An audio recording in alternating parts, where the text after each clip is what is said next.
Hey everybody, Joe for the Joe Wentz Project. Thank you for tuning in to this video. I really appreciate it a whole lot. I know it's been a while since I've put a video out. Not that people are knocking the door down to watch anything on here, but you know, there's a handful of people, you know, and I'm very thankful for y'all for taking the time to tune in and see what's going on. But I think the last time I did something on this channel was a little over a month ago, which in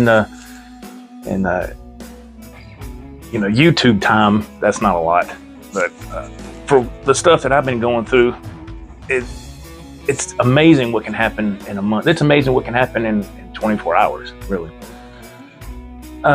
So I figured I would just do a pre-recorded video and just try to explain what's been going on. And because I can't get comfortable in this chair or any chair for that matter. I'll get into that later and you'll understand why that is. So, okay. I guess about a few months ago or so, 3 to 5 months ago, I started having a little trouble with my back, you know, which is, I'm no stranger to that. I've, you know, had back issues before. Actually, I've had one back surgery about 6 or 7 years ago. I got through that and everything was back to normal, back to work, life was back to normal, you know. And so, like I said, 3 or 4 months ago, I threw my back out. I guess I just bent down too quick. I was picking up a bag of mulch, and my wife and I was over there helping getting some yard work done, and all I did was bend down to pick it up, and everything has just been messed up ever since. And but what I didn't know is there was an underlying issue there that I wasn't aware of at that moment. So anyway, as time went on, I noticed when I would, you know, I drive a big rig for a living. And, you know, there's a couple of steps on the side of the truck you got to climb up so you can get into the passenger side, driver's seat, whatever, or passenger, either way. You got to climb up steps to get to the truck. And I noticed every time I would try to get in and out of the truck, it was becoming more and more difficult to do, and it was becoming painful. And it got to the point where I looked like an old man getting in and out of the truck. You know, once I got in the driver's seat and was driving, it seemed to be okay for, you know, a couple hours, and I'd start getting stiff and, you know, which never was a problem before. And the pain just got a little worse and a little worse. And so I just kept putting it off. I was like, it'll get better, you know, it'll heal, because there's been times in the past I threw my back out, and about a week, 2 weeks at the most, it would heal up and be fine. Not this time. You know your body better than anybody, and you know when something just isn't right, you know. So I went ahead and I need to go to the doctor. I need to get something right, you know. And my biggest thing that I didn't want to do is be out of work. That's what I don't want to do. I don't want to be out of work, you know, because I'm the only one who works, you know, because my wife, bless her heart, she's had 6 back surgeries, man. She can't work no more, you know. She can't do it. That was my biggest thing. I said, I don't want to be out of work if I don't have to, you know. It's one thing when you're out of work for vacation or something like that, or if you're out a couple of days sick or something, but being out of work for a long period of time, I don't want to have to deal with that, because it's like, uh-oh, you know. Anyway, so, you know, I didn't realize how messed up the hospital system is here. It might be like that everywhere, I don't know, but I know here, man, it's a joke. It's a freaking joke. You know, you have to jump through all these hoops, you know, to get to a specialist and all this stuff. You know, your doctor has to refer you, blah, blah, blah, and all this and that.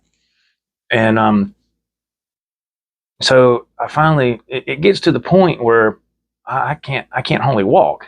I mean, my left hip is hurting so bad. It's like my hip joint and everything. I've never had pain like that in my life.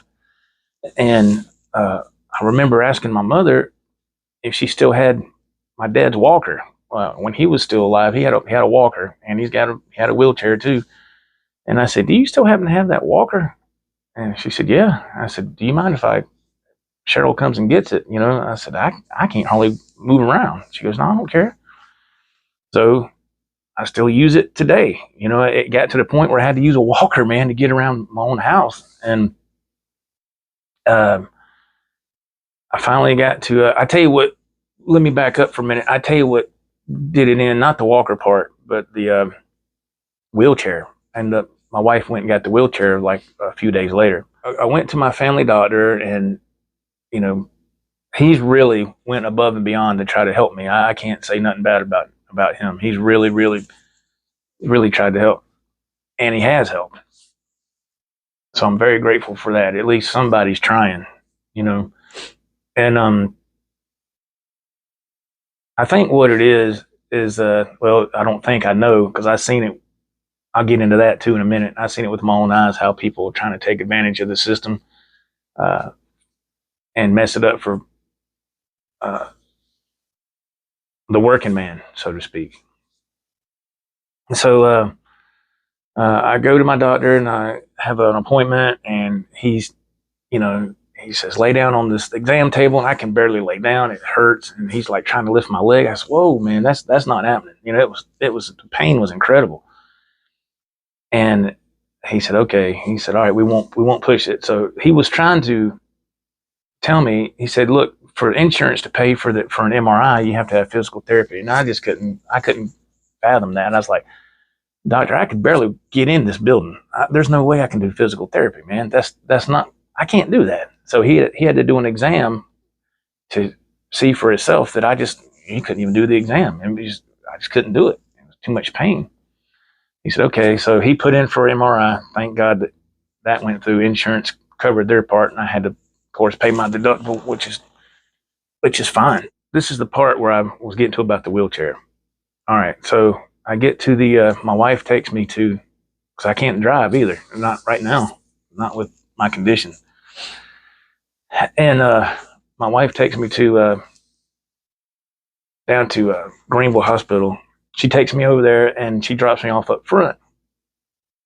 And I didn't have the walker. I didn't have anything. I didn't think I was going to need it. Boy, I was in for a rude awakening. So, you walk in. She goes, I'm just going to park in the parking lot, and you just text me when you're coming out, and I'll come up here and get you. And I said, that's fine. So I get out of the car, barely get out of the car, and I limp in to the doors open up. Again, they got the, please get a mask. Okay, get the mask. I finally get to the receptionist check-in area.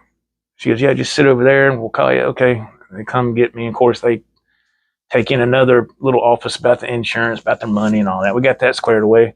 She said, somebody be with you in a moment. I said, all right. And it was me and this other person sitting over there. Well, somebody come and got me.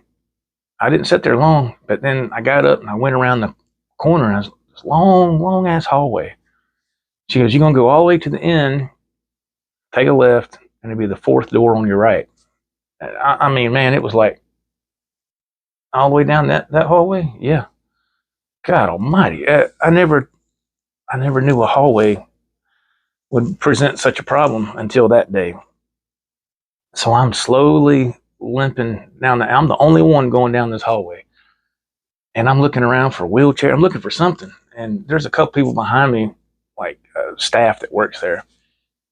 And they don't say anything. They just, you're kind of like on your own, I was like, wow, that's disappointing, So I finally get to the MRI waiting area, get in there, and they get me back there. And then the nurse, I keep saying nurse, whatever she was, the assistant tech or whatever, this lady, she's like, okay, come in here and get right here. Okay, undress. Okay, you okay? You good right here? Okay, go ahead and start. And she's like rushing me, right? And I'm like, lady, you can't be rushing me, man. I can barely get down in here. I think because it was Friday, she was ready to go home, and all this crap.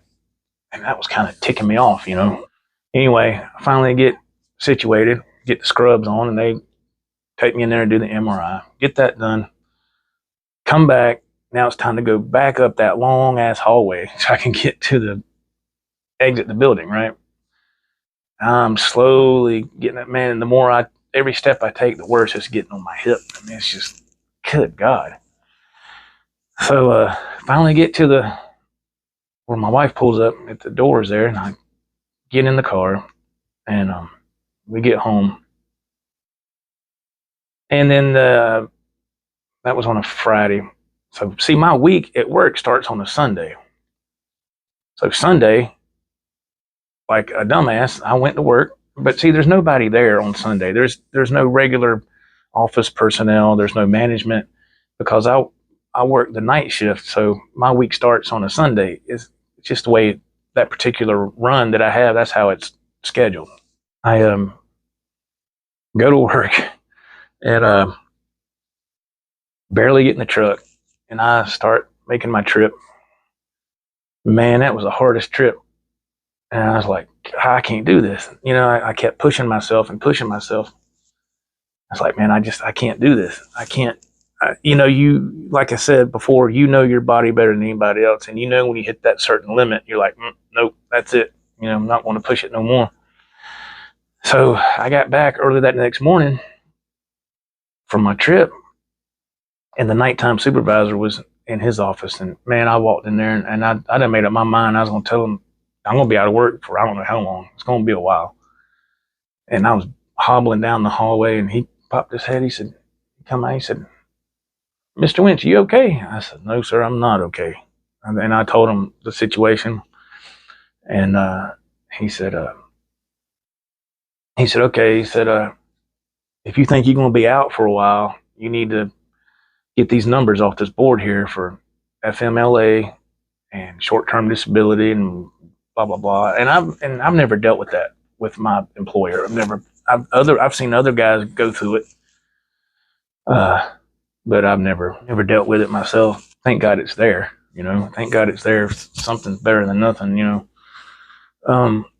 So I turned around, I got my phone, I took a picture of the board of the numbers that I needed, and I told him, I said, look, I'll give you or another manager a call and give you an update. He said, okay, I hope you feel better. And he was actually really cool about the whole thing. You see, you have to understand this place where I work, the way it used to be, the management we used to have there, and I say used to because none of them work there anymore. They've all either got fired or quit. It was a certain way at that place for many years. If you were going to be out of work or you called in sick, it was they wanted to make you really job scared. You know, they didn't like that. They didn't like if you was out of work or whatever.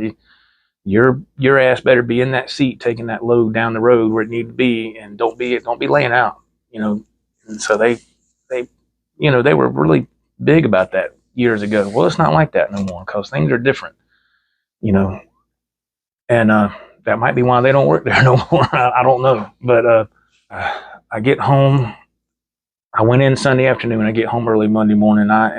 We have a little hill right here from the driveway up to the house. I call it the grassy knoll. And I noticed for the past month, just trying to walk up that little hill, it was such a struggle. So I started parking up top at this side, pulling the yard, and there's the other side of the gate or the fence, there's a gate that opens right there. And I just come in that way. It's hard to climb up a hill. And even that was getting difficult. I was getting in and out of my car was hard. It was just like, Jesus, man, this is ridiculous, you know? And getting out of the vehicle and getting in the house took like 5 minutes. And I'm just parked right here when it should only take 30 seconds, you know, and it's taking a few minutes just to get in here. And it was just, man. And so I got home that Monday morning, and I got cleaned up and went to bed. And I told my wife, I said, I'm not, I gotta get x-rays. I gotta get some stuff done. So she got on the phone and started helping me get things lined up. And that's how all that stuff started with the family doctor. And, and the thing is, man, when you get an appointment, they don't just get you right in there. You got to wait. They're not just going to get you right in there. Okay, yeah, you can come on in today. That doesn't happen around here. Well, he's full he can't see you for a week or something. And I guess COVID has a lot to do with that too. I don't know. Probably COVID just messed everything up, you know. So started to see my family doctor and getting that stuff lined up with the MRI and all that. And so also let me sidetrack here for a second. Also, you know, 3 or 4 months ago, I was having some issues and I had to go to the emergency room. And went to the emergency room, and this is before I started having this major back issue. Went to the emergency room and they did a CT and found out that I had a mass on my kidney. We'll line you up an appointment with a urologist. Well, when that came time to do that, I did a video on this channel where I was broke down on the interstate at work. I did a live stream that night. I was broke down for like 4 hours, and I was supposed to go to the urologist that next morning. Well, I was stuck out there on the job and I had to cancel and I couldn't make it. Which they say everything happens for a reason. Sometimes you understand it. Sometimes it makes sense at the moment. Sometimes it doesn't, you know. So anyway, I still had that in the back of my mind about my kidney. You know, this is, and then this whole issue with my back started. So that's a whole separate deal, right? I get the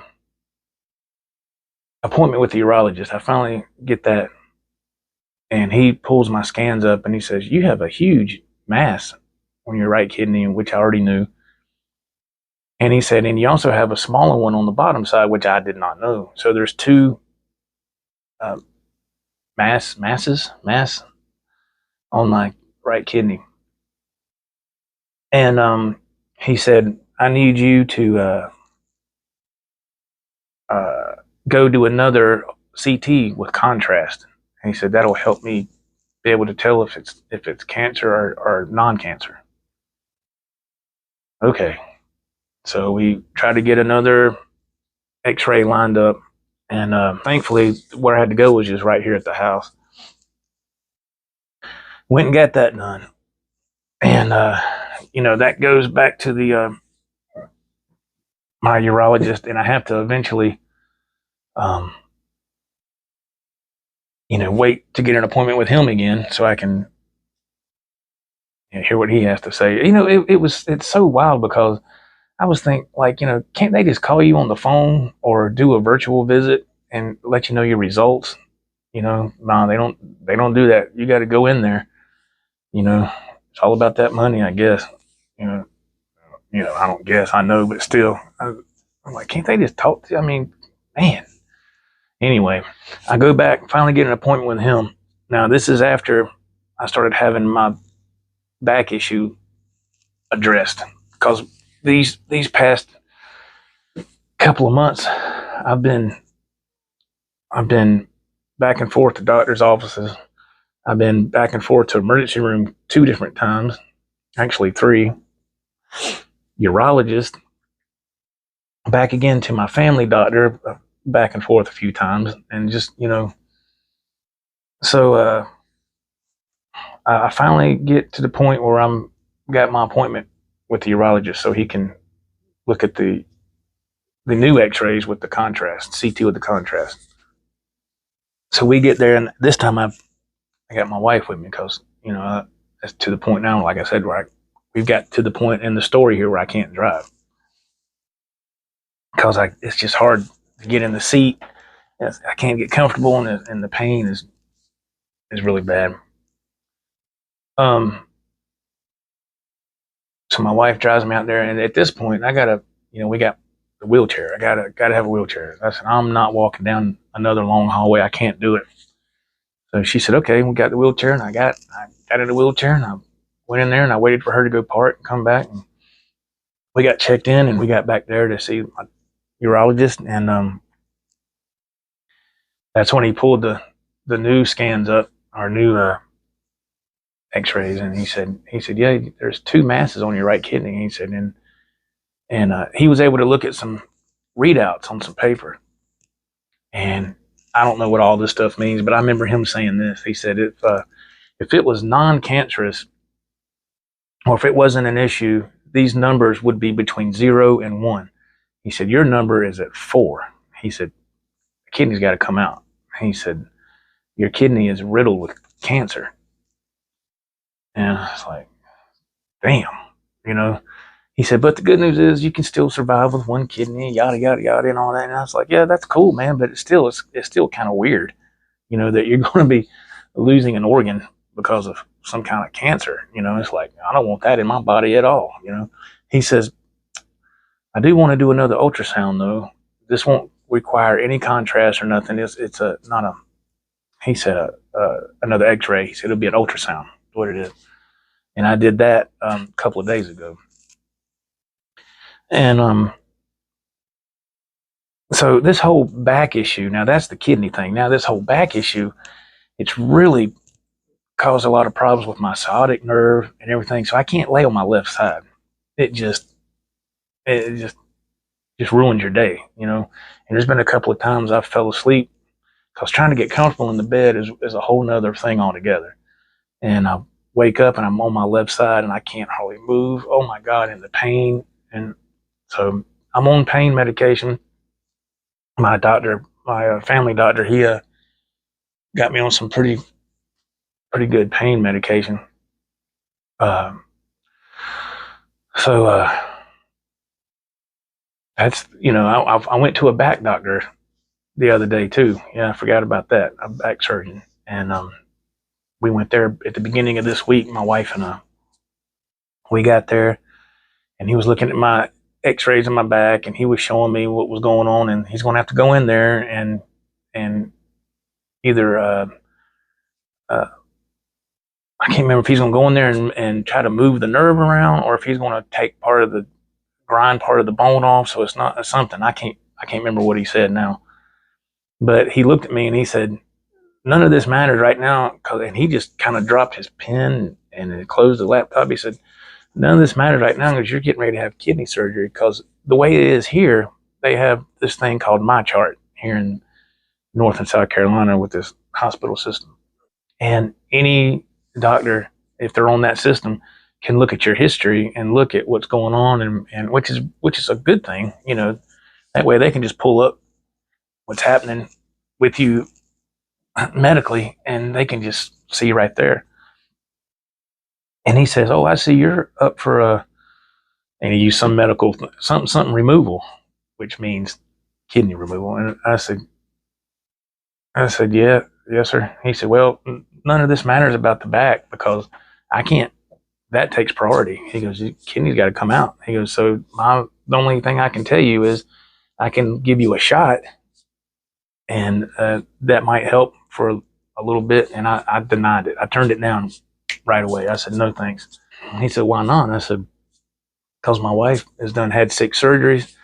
I done been, seen her go through all this stuff and getting these shots. And I said, those things, what do I need a shot for? I got pain pills at home, and the shots, just like these pills, it doesn't fix anything. It just helps you deal with the pain. But I'd rather take a pill than get a long needle in my back. Because my wife, she told me, she goes, it is not pleasant at all. It hurts. Those shots are no fun. Ain't no shots, no fun. But, and I've seen her go through it. So I said, I'm not going through that.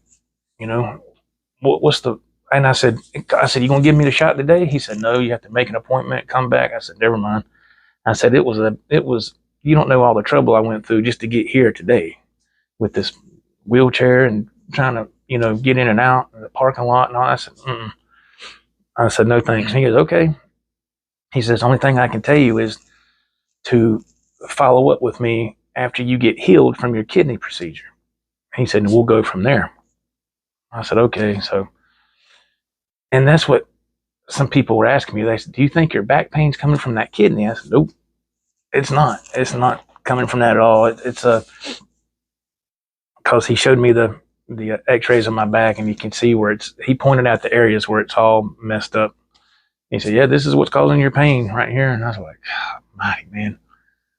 I was like, can't you and the kidney doctor be in the same operating room and get this done at one time? But they don't do that. And too much risk there for stuff that could go wrong, and too much legalities involved, I guess, legal issues. I don't know.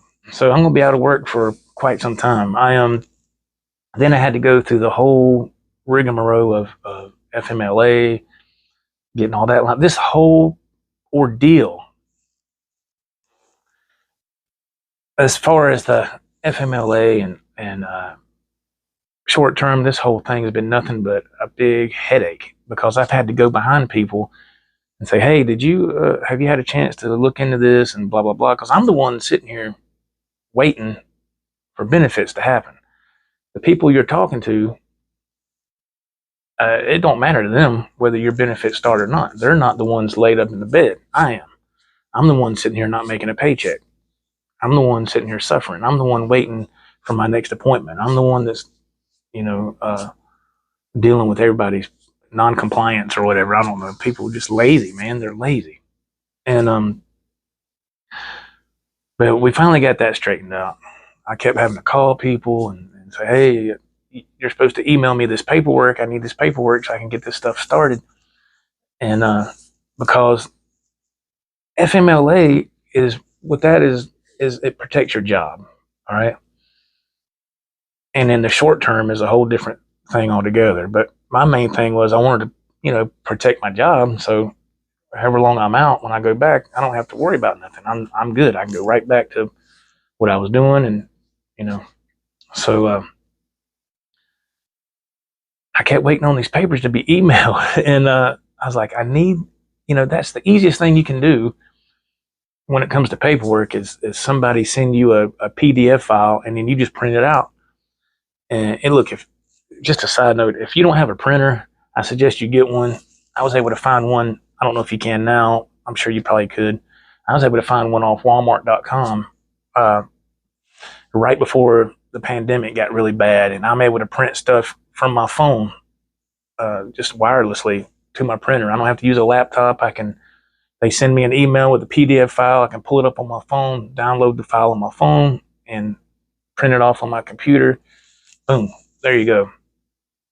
And I got that. I just wanted a basic printer. It's hard to find a basic printer nowadays. You have to, all the printers they sell now have all these bells and whistles. And I'm like, man, I don't need all this. I just need a printer. But I was able to find that one it was like $150. And it works really good. So I got lucky on that. So if you don't have a printer, I suggest you get one, because I didn't have one for a long time. I was like, what do I need a printer for? Well, this right here is a prime example of why you need something like a printer, or at least that, so that paid for itself. So they finally sent me the email with the forms FMLA did. And then I have to fill it out. I have to go to my employer. He had to fill the part out. And then the last place you go is your doctor's office. And they fill out their stuff, their areas of the paperwork. So, you got to do all this and that. And finally got all that stuff done. And I think it was a week before last, I got approved FMLA. I'm good on that. Short-term disability, I got approved for that, which is not a lot of money at all. I mean, believe me, it's better than nothing, but the way we used to have it, you made a normal paycheck. And so if you was out a week, you made your regular paycheck. With this here, you don't make that at all. You make, I don't know what, roughly half. And it's like, what the hell? Again, better than nothing. But anyway, we had a different contract back then. And see, I'm with the union. And so we have a new contract every few years. And that was the good old days when if you was out of work and you accumulated all these sick days, and they got rid of that. And so now it's this thing here. Anyway, it is what it is. So, so it's just been one thing after another, trying to get things lined up, trying to get things situated. And so we finally got to the part where all the paperwork got finalized, it got approved. And now we come to the part where,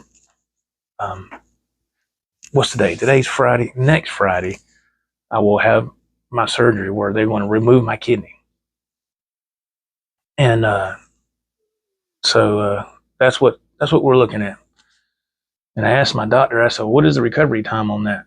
And he said, it could be 6 to 8 weeks, and it could take up to 6 months. It just depends, but roughly 6 to 8 weeks. And I said, oh, okay.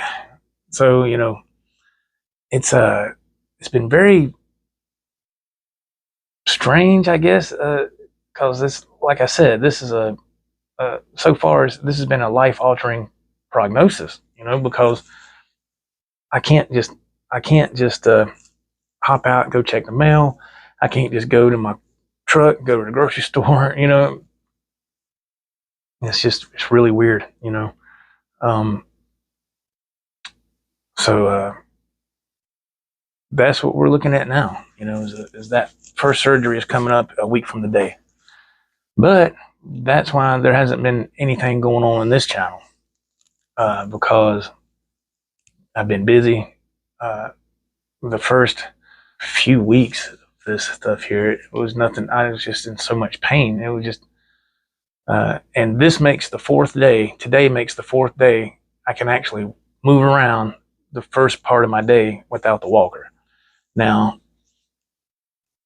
later on this evening or in the afternoon, I'll have to use the walker. Like sitting in this chair, I can't sit in this chair too long. I'm already starting to pay for it.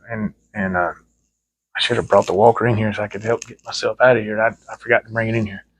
Anyway, so that's why I wanted to do a pre-recorded video and not a. I was wanting to go live and talk about it, but I'm just I can't sit here for that long. I'm just really not in the mood, and so.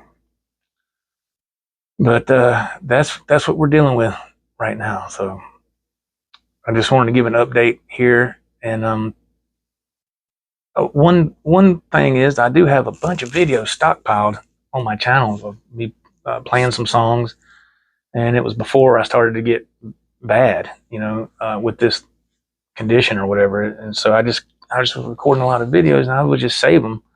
I mean, the thumbnails are made, the descriptions are there for every video. It's just us unlisted. So I thought, well, if anything, I can schedule those videos to come out while I'm recovering, and it could be something for people to watch if they want to watch. It's nothing but guitar playing, and I don't know if people will be interested in that or not. But I guess it's better than no activity at all. I guess, I don't know, but I got a bunch of those videos. So I guess that's going to do it for now. I just wanted to put a video out and give an update and let people kind of know what's going on. I've had a couple people ask, hey man, what's going on? I ain't seen you do anything. Not a lot of people, just a handful of people, which I appreciate. Again, I appreciate very much. Oh, and by the way, let me give a shout out to Larry Riker. I don't know if Larry, if you're watching this, or if you have a chance to watch this, or if you'll even watch it at all. But I need to give a shout out to Larry Riker, man. Larry Riker, if you watch this, bless his heart. He sent me an email, and this was a few weeks ago. And Larry has moved from, I think, up north to not far from me in a town called Simpsonville, South Carolina, which isn't far from me at all. And we had corresponded back and forth via email, and he said he would love to meet up, and we could meet at Guitar Center in Greenville and just hang out and just talk, whatever. And I said, yeah, that'd be great, man. Well, he sent me an email, like I said, a few weeks ago, 2 or 3 weeks ago, and I was going to respond to him to tell him what was going on, and I deleted my inbox. I forgot about the email. So Larry, your email got deleted along with all the others at that time. And I went back through my email a few days ago. I said, where is that email he sent me? And I looked, and it's gone. So Larry Riker, if you watch this, that's why I haven't responded, because number one, all this stuff going on right here. And then number two, I cleaned out my inbox, and I forgot your email. I mean, I read your email.